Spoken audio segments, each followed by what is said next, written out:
আসসালামু আলাইকুম। অষ্টম শ্রেণীর প্রিয় শিক্ষার্থীবৃন্দ, আশা করি তোমরা ভালো আছো। ষান্মাসিক সামষ্টিক মূল্যায়ন 2024-এর অষ্টম শ্রেণীর বাংলা বিষয়ের প্রশ্নপত্র নিয়ে আলোচনা করছি। প্রিয় শিক্ষার্থী, এটি হচ্ছে তোমার আগামীকালকের অনুষ্ঠিত প্রশ্নপত্র। তোমার বিদ্যালয়ের উন্নয়ন বিষয়ক বৈঠক অনুষ্ঠিত হবে। বিদ্যালয়ের উন্নয়ন বিষয়ক বৈঠক অনুষ্ঠিত হবে। এ বৈঠকে সকল শিক্ষক, শিক্ষার্থী ও অভিভাবক একত্র হয়ে শিক্ষার্থীদের নানা প্রয়োজন এবং বিদ্যালয়ের নানা সমস্যা ও সম্ভাবনা নিয়ে আলোচনা করবেন। এই আলোচনাকে সামনে রেখে শিক্ষার্থীদের কাছ থেকে লিখিত মতামত ও চাহিদা বা দাবি আহ্বান করা হচ্ছে। বৈঠকে শিক্ষার্থীদের নানা বিষয়ে নিজেদের ভাবনা ও মতামত প্রকাশের সুযোগ থাকবে। একই দিন বিদ্যালয়ের সকল শিক্ষার্থীকে নিয়ে দেয়াল পত্রিকা উন্মোচন করা হবে। দেয়াল পত্রিকায় প্রকাশের জন্য শিক্ষার্থীদের কাছ থেকে সৃষ্টিশীল লেখা আহ্বান করা হচ্ছে। কাজ ক, জোড়ায় আলোচনা করে নিচের কাজগুলো করো। বৈঠককে সামনে রেখে এবং বৈঠকের দিনকে কেন্দ্র করে পাশের সহপাঠীর সাথে আলোচনা করে নিচের কার্যক্রমগুলো অনুসরণ করো। এরপর খাতায় লেখো। তোমার বিদ্যালয়ের বিভিন্ন প্রয়োজন বা সমস্যা খুঁজে বের করতে হবে। এসব প্রয়োজন বা সমস্যা নিয়ে কার কার সাথে যোগাযোগ করা যায় তার একটি তালিকা করতে হবে। যোগাযোগের মাধ্যম ও উপকরণ কি হতে পারে সেগুলো নির্ধারণ করতে হবে। কাজগুলো করতে গিয়ে কোন বিষয়গুলো তুমি নিজে খুঁজে পেয়েছো আর কোনগুলো আলোচনার মাধ্যমে উঠে এসেছে তা উল্লেখ করতে হবে। প্রয়োজনে আলাদা ছক ব্যবহার করা যেতে পারে। 2. তালিকা থেকে যে কোনো একটি প্রয়োজন বা সমস্যা নিয়ে দুটি যোগাযোগের নমুনা তৈরি করো। নমুনা দুটির একটি হবে মৌখিক যোগাযোগের এবং আরেকটি হবে লিখিত যোগাযোগের। এই নমুনা দুইটি হবে তোমার তালিকার যে কোনো দুইজন ব্যক্তিকে ঘিরে। নমুনা দুইটি তৈরি করতে পাশের সহপাঠীর সাহায্য নেওয়া যাবে।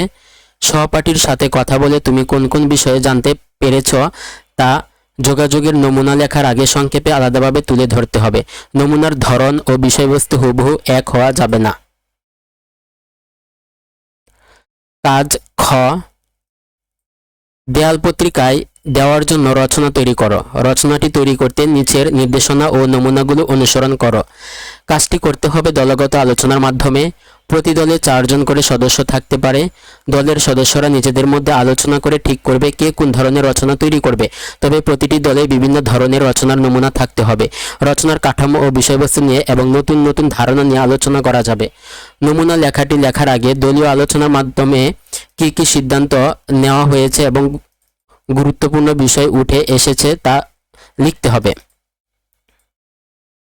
রচনায় নিজের সৃষ্টিশীলতা, পর্যবেক্ষণ ও দক্ষতার প্রতিফলন ঘটাতে হবে। রচনার একটি শিরোনাম দিতে হবে। নিচে কয়েক ধরনের লেখার নমুনা দেওয়া হলো।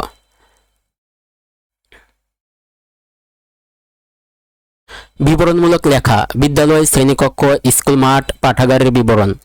বিশ্লেষণমূলক লেখা, বিদ্যালয়ের সামগ্রিক সুযোগ সুবিধা। তথ্যমূলক লেখা, বিদ্যালয়ের গুরুত্বপূর্ণ তথ্য।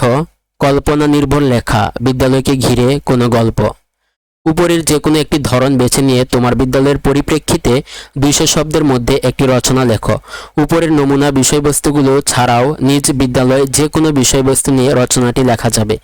রচনাটি লেখার পর এটি কেন বিবরণমূলক, বিশ্লেষণমূলক, তথ্যমূলক, কল্পনা নির্ভর তার পিছনে যুক্তি দাও। কাজ গ, তোমার লেখা উপরের রচনার ভিত্তিতে এককভাবে নিচের কাজগুলো করো। দুটি বাক্যের উদ্দেশ্য, বিধেয়, উদ্দেশ্যের প্রসারক ও বিধেয়ের প্রসারক চিহ্নিত করো। যে কোনো 10টি শব্দ অভিধানের বর্ণনাক্রমে সাজাও। প্রিয় শিক্ষার্থী, এই ছিল তোমাদের মূল প্রশ্নপত্রটি।